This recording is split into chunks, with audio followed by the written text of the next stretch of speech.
This is a Hope 1032 podcast.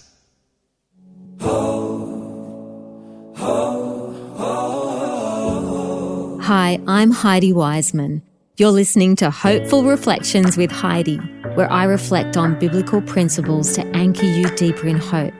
I pray this message will encourage and inspire you. What does a life of surrender look like to you?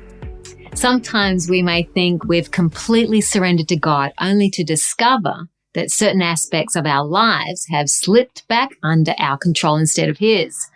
So I'm on a journey of rediscovering surrender. In the midst of the allure of worldly pursuits, Jesus offers a different path, a path to lasting freedom and fulfillment. His sacrifice on the cross paves the way for us to experience abundant life and fruit that endures.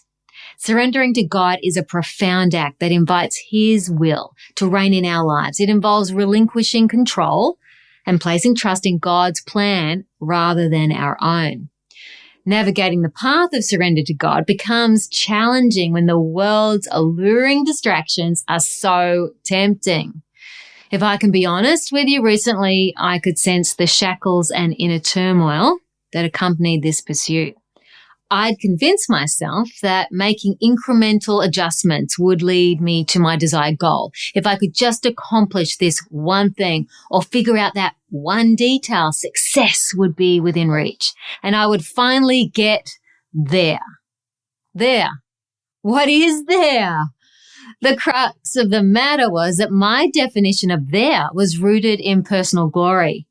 It's difficult to admit, but I had succumbed to the deceptive whispers of the enemy. My focus had shifted from seeking His glory to pursuing a self-made kingdom. When you surrender control and let go, you're welcoming God's will to take place, trusting Him with the rest. You let go and let God. Daily surrendering to God is the joy of the experience of relinquishing of rights and will, yielding your life, thoughts, actions, and spirit. It means giving up the fleeting and shallow allure of the worldly kingdom, including the kingdom of self. In Matthew 6, verse 33, Jesus urges us to seek first His kingdom and righteousness. Galatians 2, verse 20, Apostle Paul emphasizes transformation occurs when we die to self and allow Christ to live through us. He writes, I have been crucified with Christ. It's no longer I that live, but Christ who lives in me. Then Apostle John in his first letter says these words. He says, do not love this world, nor the things it offers you. For when you love the world, you do not have the love of the Father in you. For the world offers only a craving for physical pleasure, a craving for everything we see, and pride in our achievements and possessions. These are not from the Father, but are from this world. That's 1 John chapter 2, verse 15 to 16 in the New Living Translation. These scriptures reveal a choice between kingdoms, either God's or ours. Surrendering to God means our kingdom falls. And in surrendering to God, we discover true freedom, contentment, and peace. Letting go of our own agendas allows His boundless grace to flood into our lives.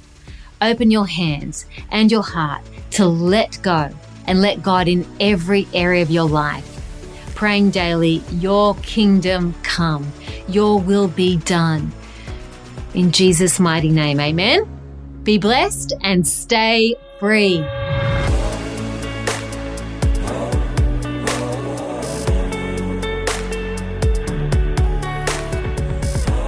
Thank you for listening to Hopeful Reflections with Heidi. I'd love you to subscribe to Hopeful Reflections with Heidi on your favorite podcasting app so you can get more faith-filled and inspiring messages of hope. Also, I'd love you to check out my website, hopewithheidi.com, for the video version of this podcast and other hope-filled content.